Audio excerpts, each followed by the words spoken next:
Welcome to the Side Action Podcast, the sports gambling show that covers everything in the world of sports betting from A through Z.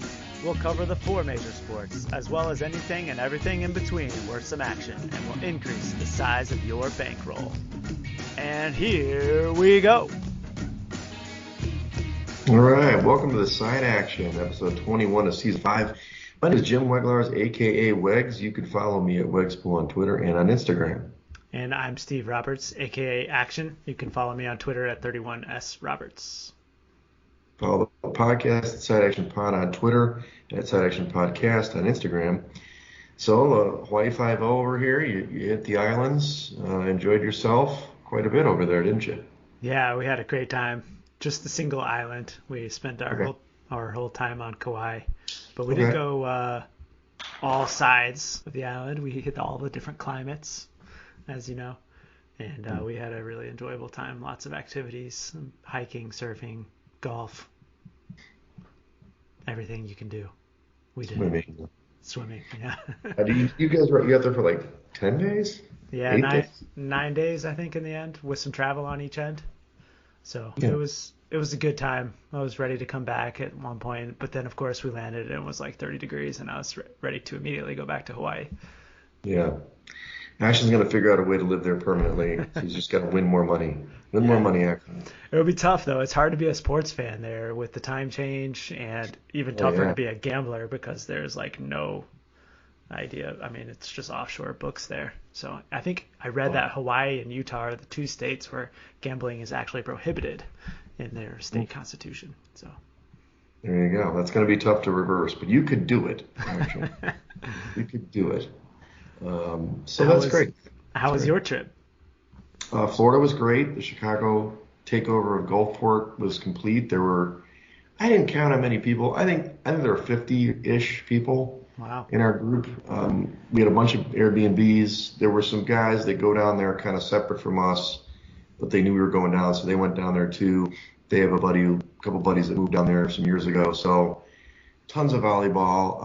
I didn't play. I think I hit like 25, 26 games or something over like 3.5 days, which is a lot. My knee's not happy with me. I'm still a little swollen, but played really well. It was fun. They have that whole bar strip right there by the beach. Got to watch some games there, some of these games. And then also we hit the St. Pete nightlife and checked out a brewery and went to some kind of really crowded bar and then a dance club Saturday night. So did all that and saw your cousin, as you know, QB1.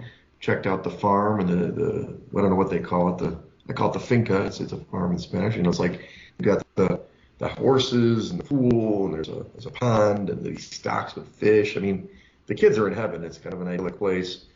It's a little bit out there, but and they also have like a crap ton of dogs. They've got all these dogs everywhere. But it's their piece of heaven. You know what I mean? Yeah, that's true. It is like a farm with all the animals they have running around there. It's a cool place for sure, though. I saw this big, like, snapping turtle thing crossing this road when I was driving up there. I'm like, all right, that's a good sign. So, and then the other piece that I put in the open, I mean, I'm kicking butt action. I don't know. I didn't have a great regular season. Actually didn't bet that much this year because of personal reasons, but hit the 16 parlay in the first weekend. I was so excited to tell you about that. So I just picked all the money line winners from the wild card weekend, which paid like plus 1250 or something like that. So that was nice to get things going. And then I did also pick, just some straight up games, with the spread. So the first week I was doing pretty well. And then the second week, I did just do a simple 2-team parlay with the Eagles and Bengals that came in, and then did pick the Jags to cover. We'll talk about that in a minute. The only loser was really a hedge with Dallas to money line because we'll talk about that in a minute. I had so much exposure on the futures. I'm trying to figure out what to do. And that was one of the teams I was just going to roll money lines that they kept winning. So I knew that the Niners would probably win, but it turned out to be a pretty good football game. Yeah, it sure was. I mean, the Cowboys were right in it. It seemed like both teams had a shot to win that game throughout. Yeah, for sure. Well, as we jump into the divisional games, just to recap, we'll go over these. The Chiefs, they closed as like a 9-point favorite, which, I wasn't sure why the number kept going up. It wasn't that the Jags had injuries or anything. It just was this confidence in the Chiefs. And we've seen it all year long. They can't cover big numbers. But more importantly in this game, Mahomes and his ankle, he had a high ankle sprain in the first half. They ended up getting a field goal on that drive, got the lead at 10-7. The Jags couldn't cash in right away. Then Chad Henne took him on this big 98-yard drive or something, or 91-yard drive to get a touchdown, kind of getting a nice lead for when Mahomes came back in the second half. But to me, this whole game was about the Jags missing opportunities. They had that kickoff return. I thought the guy should have scored. He just he let Butker tackle him. Then they had the fumble inside the 5. And then obviously Lawrence threw another pick later. They got inside the number. They 27-20, so they got inside the number. They cashed my ticket, backdoor cover. But, man, the Chiefs just hung on for dear life to win it. Yeah, I mean, it's pretty clear that Mahomes' ankle injury, despite being so fresh in the game, he was able to return, but he could barely get to the outside on the stretch handoff plays to give the ball to the back. And then it was evident that he didn't quite have the same zip on his passes. He was missing a lot of balls high. So, I mean, they weren't quite the normal selves, despite what the stats tell you. I mean, in the box score, they still performed pretty well. But, I mean, the Jaguars had a chance there, too. If it wasn't for Agnew's fumble late in the game, they were going to go in and tie the game right there. Yeah, I know. It was tough. I was watching with some friends that root for the Chiefs, so I was, of course, rooting, and I'm like, we both win. But that was a critical play. And it wasn't from a hit. It was rainy. You probably didn't get to see the game too much, but it was rainy. Ball was slick, so he just dropped it there. But now the Chiefs, they're hosting their 5th consecutive AFC title game. That's insane. We'll talk about that game in a minute. The other Saturday game was the Eagles. They were 7.5-point favorites. All week, the number is bad. We talk about numbers. What do they say?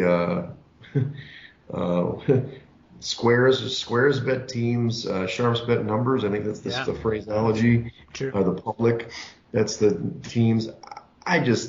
Even though 7.5 is not a good number, the Eagles were going to pound these guys. I was all over them here in the parlay too, and they just came out and punched the Giants in the mouth. And look, Giants had a good season. You can't fault them for that. But 38-7, this game was over early. I don't know if you got to see any of this one, but it wasn't much of a contest. Yeah. Thankfully, didn't really sit down and watch this one because it really didn't look like a very enjoyable game to watch, especially if you back the Giants, which I did. But I mean, the takeaway for me was just Hurts looking like he was healthy. I know there were some question marks coming into this game with his recent shoulder injury, but I mean, from all accounts I read, suggested that he looked like his normal self. So that's going to be big going into the NFC Championship game. I heard some reporting this week that they taught him or trained him to land on his left shoulder if he was running, so he didn't take hits on his right, and so that's good coaching. The running backs, they had 220 yards or something in this game. They dominated. I don't expect that to happen against the Niners defense, but it was a good sign that they can run the ball with and without Hurts. Mm-hmm. On Sunday, this was probably the only surprising outcome, not necessarily the win, because I knew the Bengals were going to be game, but going to this game, the Bengals, I think this game opened as maybe a 4.5 point favorite for the Bills, ballooned all the way up to 6, which to me, I was like, you've got to take the 6, and I didn't get the 6. I got 5 in the parlay, but I mean, the Bills, snow, blah, blah, blah. This team got rolled early. The Bengals came out, 70-yard drive on the first one, like 75-yard drive on the second drive, did anything they wanted against this Bills defense. And it was weird. It was the opposite of what you would think. The team that is supposed to be comfortable playing in the snow was getting run all over. And Josh Allen was okay. He wasn't great. He wasn't Superman. But more importantly, I think the Bills just couldn't run the ball again. And their downfall, and they lose 27-10. The game wasn't really that close. And the Bengals they're dangerous. Mm-hmm. Yeah, definitely, especially now with the question marks of Patrick Mahomes going into this week. I think we've already seen a huge move in the point spread in this AFC Championship game, and I think part of it is because of how dominant they looked against the Bills last week. The question marks going into this game was the health of the Cincinnati offensive line. And I think that the weather mitigated that to some degree because the Bills just couldn't get any pass rush on them. And so it'll remain to be seen if the Chiefs can do that this weekend. We'll see. We'll talk about that in the handicap. And then the 49ers-Dallas game, this was definitely the best game of the weekend. At least on both ends. Defensive battle, not exactly the classic, San Francisco, the Aikman Young days back in the 90s when they played. But this was a grinder game. And, give credit to both teams that they stuck in there in the end. Dallas looked like they probably should have had some more opportunities in the first half. And then, obviously, 49ers closed a 4-point favorite in this game. I thought that, I was on Dallas on the money line, but I thought the 4 was a really good number for Dallas. And if you look at it, it probably was. It's just that, Tony Pollard breaks his leg late, kind of like second quarter, like I think it's the last drive of the second quarter. And it just seemed like in the second half, they just didn't have that other playmaker. CeeDee Lamb had a huge game, but besides that, nobody else stepped up, and Dak didn't play very well. And unfortunately, Dallas dropped that key interception on the only touchdown drive for San Francisco. And, the Niners win 19-12 in a low-scoring game, and they're going to their third NFC title game in 4 years. Yeah, that's remarkable, too. Third-string quarterback, Mr. Irrelevant. I'm sure you'll hear a lot of that discussion this week. And, despite Purdy not playing well, if they got the one touchdown, I think it was the story for me. It was just Dak's terrible game. He played out of this world the week before against Tampa, but he couldn't have played much worse last weekend. And ultimately, those 2 interceptions doomed them. They did. So on the weekend, you had 2 dogs and favorites come in, but all 4 unders in this one, which is kind of the inverse of what happened the week before. A lot of overs came in wild card round. So as we go to Championship Sunday action, obviously just 2 games. The first game is, I guess it's for you, it's 3 o'clock. It's 2 o'clock Central here. You get the 49ers Eagles in Philadelphia. I had it open as 2 points for Philadelphia. It was a little bit lower. It ballooned up. It's 2.5 now for the Eagles at home. The total's at 46.5, depends on where you see it. These are 2 really good defenses. I think in my index, these are the 2 best teams, actually, of the 4 remaining teams. They were the 2 best teams to start off the playoffs, too, in the playoff index. You've mentioned Hurts as a storyline. Purdy has kind of been tempting fate with these INTs. As we go over the injuries, McCaffrey's on the injury report. I don't know if you watched this game, but he had something on his calf where he was like stretching and he had some sort of stim machine on it. It looks like Elijah Mitchell's currently on the injury report as questionable as a groin. I'm sure these guys are going to play. And then the Charles Omenihu defensive end, he's questionable with his oblique. I'm sure those guys are all going to play, but we'll see. And then Hurts is not on the injury report, although I've heard he's not really 100%. But A.J. Brown is the wide receiver, his hip, he's questionable, although I'm sure he'll play. And Avonte Maddox, the cornerback, has a toe injury who's questionable. So I'm not sure if the injury's playing that much besides McCaffrey could maybe get injured in game. Mm-hmm. Yeah, I think for me, the biggest question mark is McCaffrey because he's such an integral part of that offense. Elijah Mitchell came back and got some run out last week. But, outside of McCaffrey, it just seems like Purdy looks at Kittle play in and play out, and I believe that the Eagles defense is going to key in on Kittle this weekend. So I project that the 49ers offense is going to struggle a little bit compared to what we've seen recently. So I've been watching both these games pretty closely because, I have tickets on the 49ers, and I do like them, and they're the highest rated team in the index, by the way. In the first half, they have not been running McCaffrey. It's like almost on purpose. They'll run him 2 or 3 times. They run Debo a lot. At least they have in the first 2 games. And then in the second half, they switch over to McCaffrey, Elijah Mitchell split, and they give those guys the ball a lot more. I'm not sure if this is because McCaffrey, Mike and I, actually, your cousin and I were talking about, maybe because he's just explosive, the defense is a little tired, they try to pop big runs in the second half, or it's just to get Purdy comfortable throwing the ball, because it's the same kind of script. I don't like it. I think they should start running the ball early. This Eagles defense isn't great against the run. They give about 120 yards a game on the run, so I'd expect them to try to attack via run more. Any thoughts on that? Why they're doing that? Well, I mean, I think it's a little bit of both. They are trying to leave some of that for the second half because they want the element of surprise, and I'm sure it has something to do with his injury too, just making sure that he's fresh for the key parts of the game. The Eagles defense has been run on a little bit recently, but last week they held Barkley in check. So I'm not so sure that the Niners run game will be able to have much success either. I'm projecting this to be a pretty low scoring game. I like the under. Yeah, me too. I do too. On the Eagles side, I mean, assuming Hurts is throwing the ball okay, I think that they've got to win via the pass. I mean, I'm not saying they're not going to run the ball. It's running a six-pack offense, running team. But this Niners defense, I mean, the speed. Look, the two defenses last week, Dallas and San Francisco, the speed on the field was incredible. I mean, between Micah Parsons and Van Der Esch on the one side, and I mean, Warner is he's a machine, and Greenlaw's really good. Yeah. So I don't know how much you're going to run on this team. You obviously have to do it to set up the pass. I think where they can win is the A.J. Brown, Devontae Smith, on the outside, and maybe get a little bit of action with Goddard, here and there. Yeah, and I think that third cornerback for the Niners is the one guy that all these teams pick on. So it might even be the third receiver, whether it's Watkins or otherwise for the Eagles. But I agree with you. I think it's going to be Hurts in the passing game. They're certainly not going to go away from the Hurts rushing attack, though. I like Hurts rushing prop over the attempts because I think last week it was lined at 9.5. He didn't quite get there, but Sure. Presuming we'll see a similar number this week, I like him to go over that rushing attempts prop. Okay.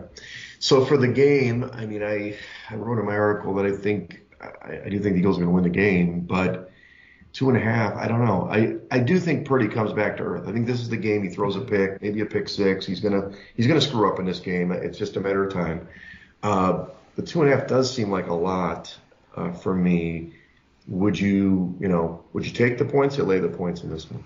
I would lay it. I think, like I said, the Hurts injury question mark was the biggest reason I had Philly rated where they were, and after seeing that game last week, I bumped them up 1.5 or so, which gets me to 1.5 on a neutral. And I think that This number is about right. Probably should be closer to 3. I know that we're seeing that move in the market in terms of the juice, lots of minus 115s and minus 120. I don't think it's going to get to 3, but I certainly side with the Philly minus 2.5.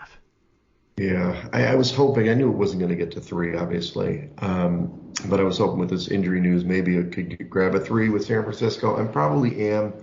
Kind of like last week, I've got a lot of Philly exposure here. I've got them to win the NFC at pretty low odds, just 220.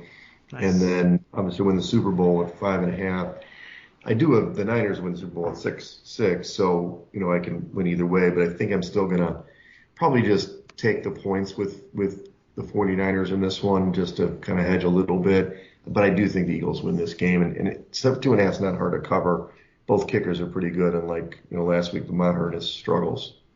Yeah, I mean, and if you do like the dog, both of these games are in the long teaser range too. I mean, That's true. You could take the Niners up to 8.5 if you wanted to pair them with Kansas City at this point in time. Yeah, exactly. Good point. Okay, so it sounds like Eagles all the way for you, and I do feel I did pick them originally in the article, for the preview, and then also this week. So I'm not against you there. Second game, intriguing, right? Bengals Chiefs. It opened as the Chiefs were 1.5 point favorites, or 2 points at home. I've got them now. I checked Rivers before, and it's more like they're 1 point dogs at home, but it's gotten up to 1.5. I've heard some shops have gotten up to 2.5 in this one. Totals at 47 or so, 47.5. So with the move down today, I'm just assuming somebody must have saw Mahomes at practice, and that's what moved the line. But that's the main one. But McCormick's out the game. But you've mentioned it already. Those 3 offensive linemen are still on the injury report for the Bengals. I don't know if they're going to play at all. And Jonah Williams, Alex Kappa, and Ted Karras. And then I saw Trey Flowers popped up too. He's questionable with a hamstring. So it's not like both teams are coming in 100%. Yeah, that's true. I mean, the Bengals definitely still have the same question marks on the line that they did last week.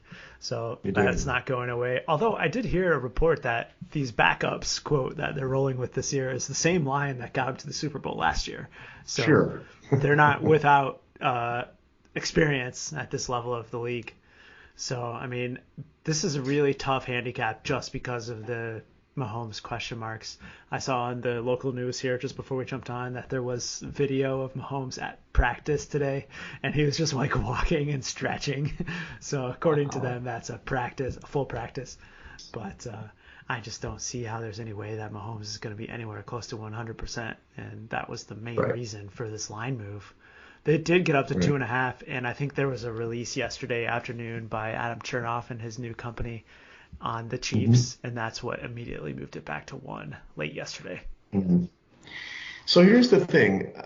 We know that the Bengals have beaten the Chiefs 3 straight times. They beat them in the playoffs last year. They beat them in the regular season both times. They did come back in all of those games. So the Chiefs were up, couldn't hold the lead. And I don't know. I think the key play and the key matchup is the defensive line for the Chiefs against the offensive line for the Bengals. Yeah. Can they get to Burrow? Can they stop the run? Because that was the thing last week. The Bills couldn't stop anything. They couldn't stop the run or pass. It was, guys are running open and Mixon was going wild. I don't think that's going to happen. I think they're going to try to take away at least one aspect of the game. Certainly, Burrow's great. And again, in my article, I picked the Bengals here, but I feel like there's value on the Chiefs, man. I'm with Chernoff here. Chiefs at home, dogs. Ugh. I mean, now obviously if Henny plays, throw that out the window, and then to factor into my discussion here, I have a Bengals future ticket. I think that's my biggest ticket. It's 7-1, but I don't have anything on the Chiefs. So I am going to bet on the Chiefs regardless, whether I'm probably just going to go the +1. I'd hope it would be more points, but it sounds like you might be siding with the Chiefs, though. Well, no, I did put in a bet. I also have a Bengals ticket at 20-1. So nice. I also am in a similar position to you, and I did take them at 2.5 yesterday when I saw that note come through, just as a hedge position, because I kind of figured with Mahomes eventually getting announced in that this game was going to go trend down towards pick'em, which I expect fully that it's still going to get there this week. Yep. So I think that Kansas City is going to have a hard time though if Mahomes can't be his normal self, because the Bengals defense has been playing at an elite level so far in the playoffs. Yep. I mean, what they did last week against Buffalo was uber impressive, and the Ravens the week before that. So I'm interested in that side of the ball mostly this week. Mm-hmm. So, and this is the thing about that Ravens-Cincinnati game. I mean, the Ravens probably should have won the game. Yeah. Is it just familiarity, you think, or do they just have a different, a tougher defensive line? I mean, obviously Roquan Smith's fast on the second and the linebacking crew. I'm not sure they have that same kind of speed with Kansas City. I think the defensive line for Kansas City is pretty good. Yeah. I don't know about their back end. And the other thing is like Kelsey, I still don't understand how teams, like he had 14 catches last week or something crazy. You got to think the Bengals are going to make somebody else win.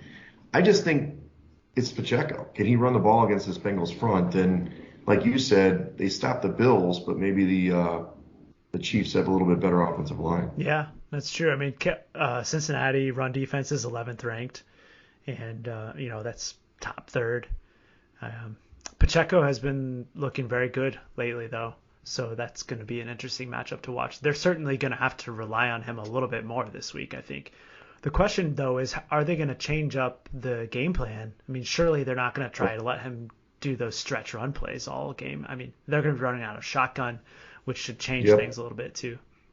Mm-hmm. Mm-hmm. No, you're right. Running out of shotgun's totally different. You don't get ahead of steam for the running back, and also there's no play action or minimal play action. Mm-hmm. So it's going to change the game plan. It's interesting. Like going to the game when I first saw the line, I should have hit the Bengals then. When they were 1.5 point dogs, I was like, oh, that's a mistake, and within 24 hours, I couldn't bet it. I don't have all the outs. I don't have the offshore outs anymore, action. So I was in Florida.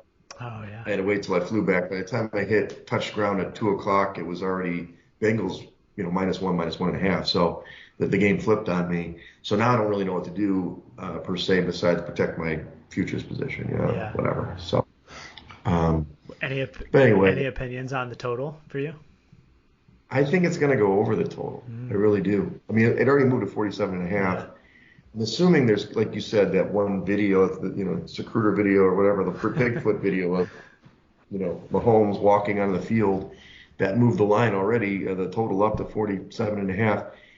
I think there's going to be some points here. I don't think it's going to be, I mean, certainly not like 55 or something like that, but I think these teams can both score in the times that they played the last 3 times. I know that's Mahomes being healthy. Both teams have gotten into the 20s. It's not like it's last week. I don't think you're going to see a performance like you saw with the Bills where they only give up 10 points. I don't think that's happening this week. Yeah, I think that's I'm with you. I like, especially at 47, which is a key number. Looks like there's still quite a few available. Going over 47 is a long way away from what it opened at 52.5. There's a ton of key numbers in between there. Yeah, for real. Yeah, so you might be right. Maybe I should look at the teasers because these numbers are screaming teaser, although the teaser has not been great lately. I mean, I guess if you did the, what was it, the Eagles Chiefs teaser, that would have been fun. Yeah. But besides that, on the season, the teaser is really, I don't know about you, but I lost early in the season. I just stopped doing it. Yeah, they definitely took a beating early on, but they've come back to life the last couple weeks of the regular season and certainly in the playoffs. So. Yeah, gotcha. Okay. Do you have any conference championship tickets, or it's all Super Bowl winner tickets? No, the only futures ticket I have left is that Bengals Super Bowl ticket. Yeah, because you like the long shots. And when did you get that? At the beginning of the season? No, it was like mid-season. I think somewhere around October. Once they kind of faltered after that Monday night loss to Cleveland. It was somewhere thereafter. And then, of course, they went on a tear since then. Nice work. When you look at these 4 teams, though, I do think these are the 4 best teams, at least, I mean, the Bills kind of threw a dud out, but they're definitely the 4 best teams. And, I mean, the Bengals have won a ton of games in a row, and the Chiefs essentially have too. The Eagles had that little swoon when Hurts was out, but with Hurts, they basically don't lose. And then San Francisco hasn't lost since they picked up McCaffrey. So these are red-hot teams. It should be really good football. What's your plans to watch this weekend? I'm just going to lay low this weekend. Watch at home. Looks like we're going to be getting more snow all weekend long, so I'm sure we'll be in and out of the sidewalk driveway shoveling. But just going to watch from home. Sure. How about you? Okay. I'm going to Four Shadows. Nice. I haven't booked a table or anything. I just got to show up and get there early. I'm going to get a couple people to get out there and watch some games, and pretty excited for it, even if it's the betting at this point. I'm excited about the betting, but I've done pretty well, and one way or another, I think I'm going to cash some of these future tickets. So feeling pretty good. So I'm excited about that, and I like to go back there. So that's exciting. Yeah, lay low. I mean, I've done that too, but what am I doing? You got somebody to watch the games with. So. I'm going to do the last few days of January dry too, so I got a late start. Well, there you go. You got the whole 6 days of dry January. Congratulations. Was it dry out in Hawaii or no? No. Wow, way to make the sacrifice. So next week, as a programming note, obviously the Super Bowl is 2 weeks after this Sunday, so there'll be a week off of football. We'll recap obviously the championship Sunday, but we'll go into a kind of a mini college preview for the season because after the Super Bowl, then we're all college basketball the whole time. Mm-hmm. So we haven't had a great chance to do research. We've been busy, but that's our second favorite sport. We'll be doing the Vegas trip. March 15th through the 18th or 19th for March Madness. Pretty excited about that. And I did get to watch a couple games the last few days, but I got to dive in deep. Yeah, I mean, I've been pretty much focused on the Big Ten. Haven't really ventured outside of that. So we'll do a little bit of research, see if we can get you some more information. I do know that it's wide open this year. Even, the top-ranked team loses week after week. Houston just took a huge loss last week. So. Yeah, the Temple. Yeah. Not that good.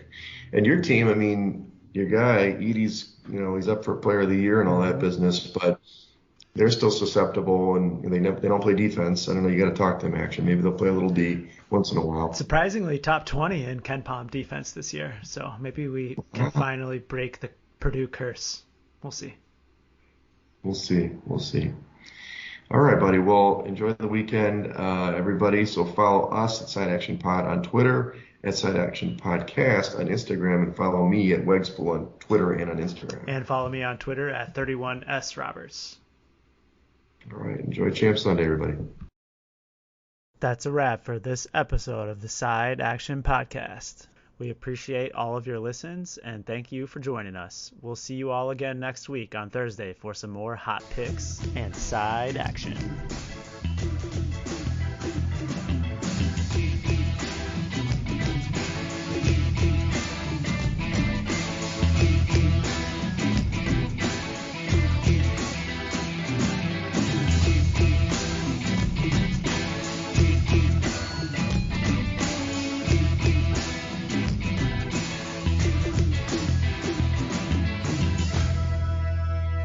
Side Action Podcast, its owners and associates take no responsibility for the opinions or statements made by the show hosts or their guests.